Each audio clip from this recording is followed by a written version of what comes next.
বিজয় আসার পরে বিজয়ের অর্থ আনন্দ উল্লাস অবশ্যই রায়, তবে লুটতরাজ ভাঙচুর করা বা জনগণের ক্ষতি করা রাষ্ট্রের ক্ষতি করা এটা কোশ্চিনকালেও সুশীল সমাজের কাম্য নয়।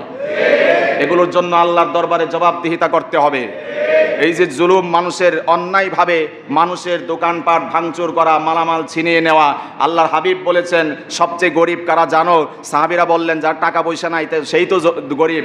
তখন নবীজি বললেন না, কাল কিয়ামতের ময়দানে অনেক নামাজি, অনেক হাজি সাহেব, অনেক গাজী সাহেব, অনেক যাকাত আদায়কারী, অনেক আমল নিয়ে উঠবে, পাহাড় সম আমল নিয়ে, কিন্তু দুনিয়াতে কারো হক মেরে খেয়েছিল, কারো মাল অন্যায়ভাবে আত্মসাৎ করেছিল, যার কারণে ওই যেই পরিমাণ আত্মসাৎ করেছে সেই পরিমাণ নেকি তাকে দিতে হবে, তারপরে সেখান থেকে ছুটতে হবে, এছাড়া এক কদম সামনে অগ্রসর হওয়া যাবে না।